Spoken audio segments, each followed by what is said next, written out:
আজকের টপিক হচ্ছে উপপাদ্য 49 পিথাগোরাসের উপপাদ্য। তার আগে আমাদেরকে জানতে হবে উপপাদ্য 48-এ কী ছিল। সেখানে দেখানো হয়েছিল সদৃশের ব্যাপারটা। যাদের ক্লিয়ার হয়নি তাদের জন্য আজকেও একবার আমি ওটা ক্লিয়ার করে দেবো। আচ্ছা, এটা জানতে হলে উপপাদ্য 48, তাহলে উপপাদ্য 48-এর ব্যাপারটা আমি বুঝাচ্ছি। উপপাদ্য 48 যেটা দেওয়া হয়েছে প্রিভিয়াস ক্লাসে, এখানে বলা হয়েছে যে যে কোনো একটা সমকোণী ত্রিভুজের এই কোণটা যদি সমকোণ হয়, সমকোণিক বিন্দু থেকে অতিভুজের উপরে লম্ব অঙ্কন করলে এই ত্রিভুজ মূল ত্রিভুজের সাথে সদৃশ, এই ত্রিভুজ মূল ত্রিভুজের সাথে সদৃশ। সদৃশ বলতে কি বোঝাচ্ছে? সদৃশ বলতে কি বোঝায় মাথায় রাখতে হবে। আকৃতি একই, আকার আলাদা। এটা কি বোঝাচ্ছে? আকৃতি মানে ত্রিভুজটাকে ধরানো হচ্ছে আকৃতি। তাহলে এই একটা ছোট ত্রিভুজ, একটা বড় ত্রিভুজ, এদের আকৃতি একই,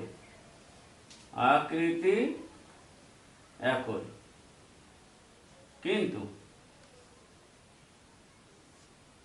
একটি ত্রিভুজ আর চতুর্ভুজ হচ্ছে এইভাবে। এরা কিন্তু আকৃতিগতভাবে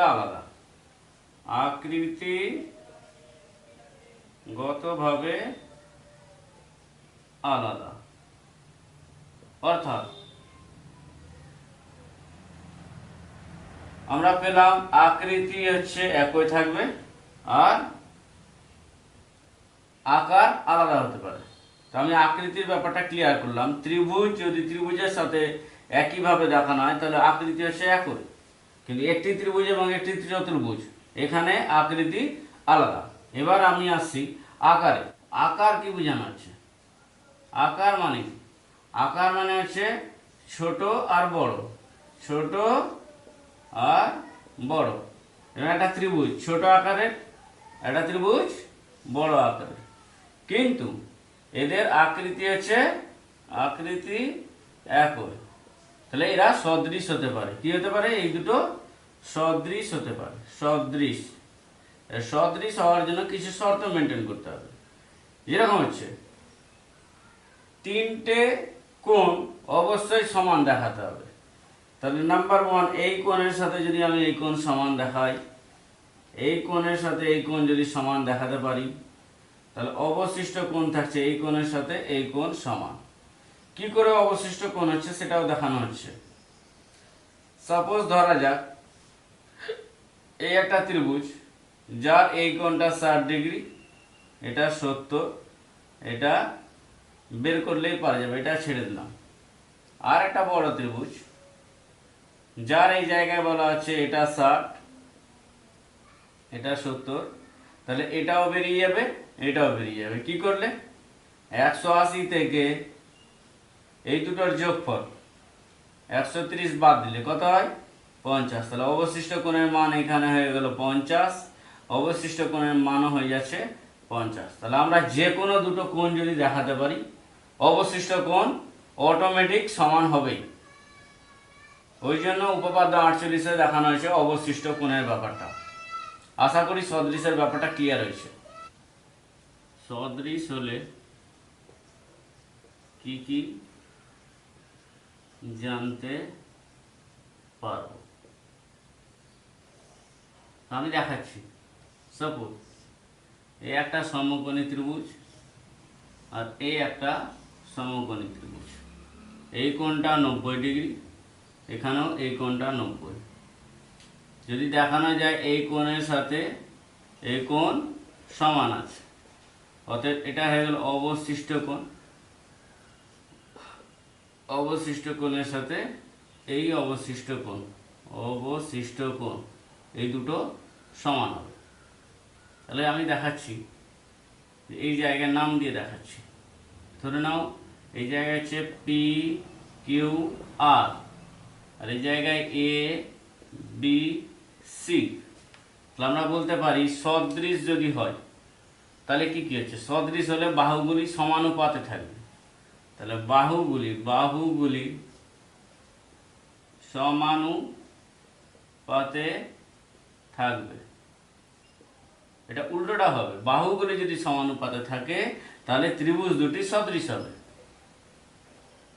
তাহলে কি হবে, এই জায়গায় লম্বের জায়গায় কি আছে পি কিউ, এই জায়গায় লম্বের জায়গায় এ বি। তা আমরা লিখতেই পারি A B by P Q equal to ভূমি বিসি। তাহলে BC by Q R equal to এই জায়গায় অতিভুজ হচ্ছে এসি, এসি বাই এই জায়গায় অতিভুজ হচ্ছে পি আর। এটাই কাজে লাগবে উপপাদ্য 49। টপিক হচ্ছে উপপাদ্য 49, পিথাগোরাসের উপপাদ্য। কি বলা আছে, যে কোনো সমকোণী ত্রিভুজের অতিভুজের উপর অঙ্কিত। তাহলে আমি যদি বুঝাচ্ছি, একটা সমকোণী ত্রিভুজ আমি অঙ্কন করলাম, যে যার এই জায়গায় হচ্ছে এটা 90 ডিগ্রি, অতএব 90 ডিগ্রি বিপরীত বাহু কি বলা হয়, অতিভুজ। নিচে এই কোণের সাপেক্ষে হচ্ছে এটা ভূমি, আর এটা হচ্ছে লম্ব যদি ধরা হয়। ভূমি এবং লম্ব কিন্তু নির্দিষ্ট নয়, যে কোণের সাপেক্ষে ধরা হয় সেটার সাপেক্ষে ভূমি, এটা লম্ব। তাহলে যে কোনো সমকোণী ত্রিভুজে অতিভুজের উপর অঙ্কিত বর্গক্ষেত্রের ক্ষেত্রফল, এই অতিভুজের উপরে অঙ্কিত বর্গক্ষেত্র, আমি যদি বর্গক্ষেত্র অঙ্কন করি, এই অতিভুজের উপরে অঙ্কিত একটা বর্গক্ষেত্র অঙ্কন করলাম, অঙ্কিত বর্গক্ষেত্রের ক্ষেত্রফল অপর দুই বাহু। তাহলে অপর দুই বাহু বলতে এই বাহুর উপরে একটা বর্গক্ষেত্র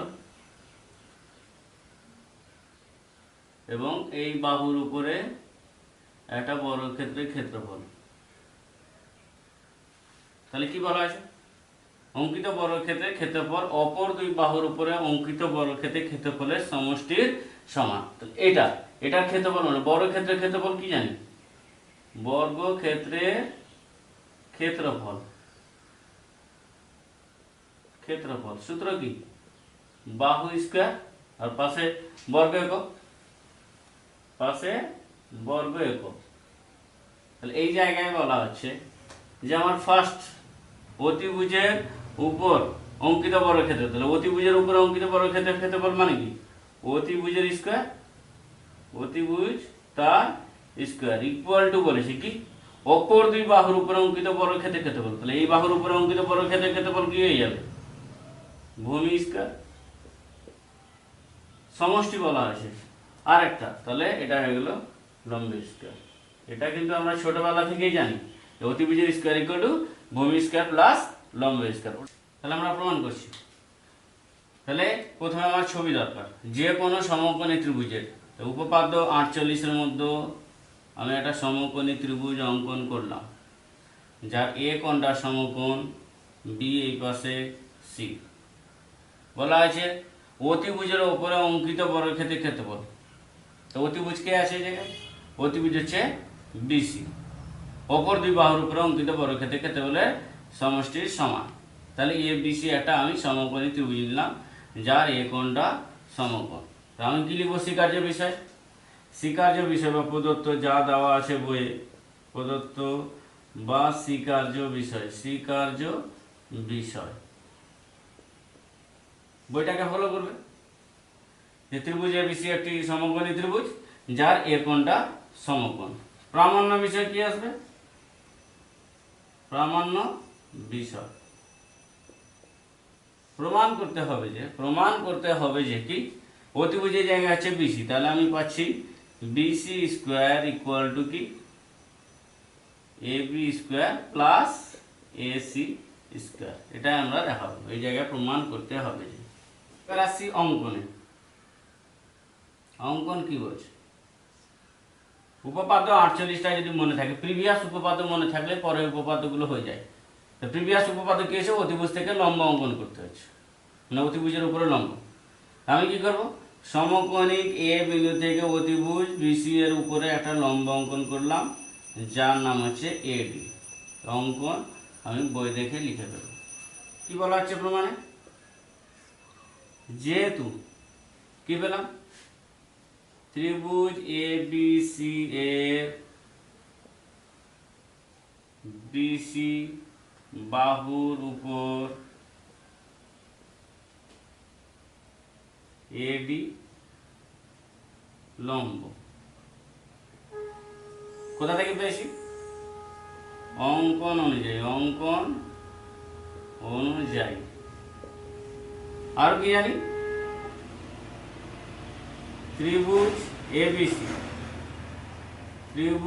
এবিসি একটি সমকোণী ত্রিভুজ। অতএব কি বলতে পারি? উপপাদ্য 48 নিয়ে এই ত্রিভুজ এবং বড় ত্রিভুজ, এই ত্রিভুজের নাম কি? ত্রিভুজ এ বি ডি এবং ত্রিভুজ এ বি সি পরস্পর সদৃশ। তাহলে সদৃশ ছবি আঁকবো। এই কাউন্টার এক্সাম্পল গুলো খুবই ইম্পর্টেন্ট। তাহলে আমি সমকোণী ত্রিভুজ সবসময় আঁকবো।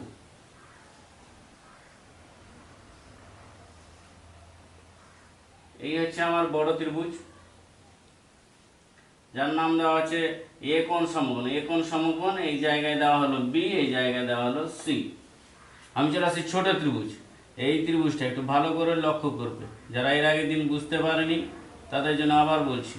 এই ত্রিভুজটায় তাহলে কোন সমকোণ? ডি কোণটা 90 ডিগ্রি, তাহলে 90 ডিগ্রির পজিশনে আমি লিখবো এই জায়গায় ডি।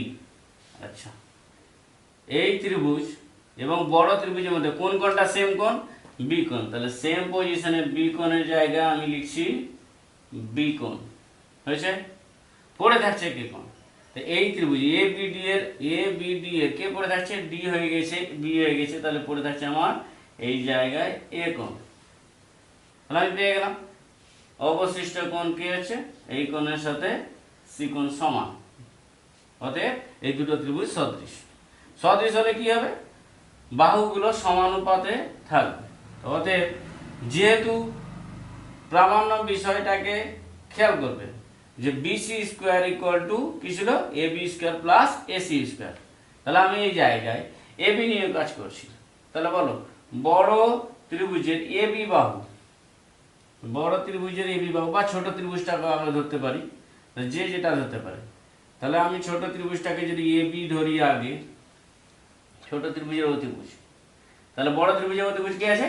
বিসি। তাহলে A B by BC equal to, আবার মাথায় রাখতে হবে এ বি স্কোয়ার লাগবে, তাহলে অবশ্যই মাথায় রাখতে হবে আমি এ বির সাথে আবার কম্পেয়ার করবো। তাহলে ছোট ত্রিভুজের, ঠিক আছে, ছোট ত্রিভুজের কি না হবে? তাহলে আমি এ বি স্কোয়ার লাগবে, তাহলে এ বি আছে, আমি এ বিটাকে নিলাম, তাহলে আমার আইডেন্টিফাই করতে বেশি সুবিধা। বড় ত্রিভুজের এ বি কোথায় আছে? বড় ত্রিভুজের হচ্ছে এ বি লম্ব, তাহলে ছোট ত্রিভুজের কে বসবে? BD, B D. তাহলে অতএব আমি এই জায়গায় পেয়ে গেলাম ক্রস মাল্টিপ্লিকেশনে A B square equal to কি পাচ্ছি? বিসি ইন্টু বিডি হয়ে গেল আমার 1 নম্বর। আর আমি এখান থেকে করছি হচ্ছে এখানে। আবার সেম ভাবে আবার আমি লিখতে পারি এই ত্রিভুজ কে এডিসি, ত্রিভুজ এডিসি এবং ত্রিভুজ এ বি সি পরস্পর সদৃশ। তাহলে ছবিটা একটু দেখবে, ছবিটা আঁকছি আবার। এডিসি, তা আমি আগে সমকোণী ত্রিভুজ দুটো আঁকবো। সমকোণী ত্রিভুজের সমকোণগুলোকে চিহ্নিত করবো। তাহলে সমকোণী ত্রিভুজ, বড় ত্রিভুজ হচ্ছে এ, নাম দিলাম বি সি। ছোট ত্রিভুজে চলে আসি। এবার এই ত্রিভুজের ডি কোণটা সমকোণ, তাহলে ডি এর জায়গা এ এর জায়গায় বসছে ডি। কোন কোণটা সেম আছে? দেখো, বড় ত্রিভুজ আর এডিসি, এই জায়গায় সি কোণটা দুটো সেম, তাহলে সি এর জায়গায় সি। পড়ে থাকছে কি? এডিসি, তাহলে ডিসি হয়ে গেছে, তাহলে হচ্ছে এ। তাহলে অবশিষ্ট কোণ কি আছে? অবশিষ্ট এই কোণের সাথে এই কোণ, আর সি হচ্ছিল সেম কোণ। অতএব এই দুটো ত্রিভুজ সদৃশ, সদৃশ হয়ে গেলে লাগবে কি, এ বি স্কোয়ার হয়ে গেছে, তাহলে পড়ে আছে কে, এসি স্কোয়ার। তাহলে ছোট ত্রিভুজের এসি কে তাকাও, অতএব এসি বাই অতিভুজ বাই এই জায়গায় হচ্ছে বিসি। আবার ছোট ত্রিভুজের তাহলে এসি স্কোয়ার লাগবে, তাহলে এসি উপরে, তাহলে আমি এই জায়গায় এসি করে নেব যাতে করে সুবিধা হয়। তাহলে এবার বড় নিচেরটা বড় ত্রিভুজ, উপরটা হচ্ছে ছোট ত্রিভুজ। বড় ত্রিভুজের এসির পজিশনে কে আছে, ছোট ত্রিভুজের কে আছে, ডিসি। তাহলে এই জায়গায় হলো ডিসি। এবার ক্রস মাল্টিপ্লিকেশন, অতএব AC square equal to BC into DC. এটা হয়ে গেল আমার 2 নম্বর। 1 নম্বর আর 2 নম্বর উভয় পক্ষে যোগ করলে হয়। 1 নম্বর ও 2 নম্বর উভয় পক্ষে যোগ করে পাই কি পাচ্ছি, A B square plus AC square. তাহলে এই জায়গায় আছে A B square plus AC square equal to, দেখো ভালো করে লক্ষ্য করবে, এই জায়গায় বিসি ইন্টু ডিসি। তাহলে আমি বিসি কমন নিচ্ছি দুটো থেকে, তাহলে কে পড়ে থাকছে, বিডি প্লাস ডিসি, যেহেতু যোগ হচ্ছে। আবার A B square plus AC square equal to, দেখো বিসি ইন্টু বিডি আর ডিসি এই দুটোকে মিলিয়ে হয় বিসি, তাহলে বিসি। অতএব দেখো বিসি স্কোয়ার হয়ে গেছে। অতএব আমরা ঘুরিয়ে লিখতে পারি BC square equal to A B square plus AC square দিয়ে তোমার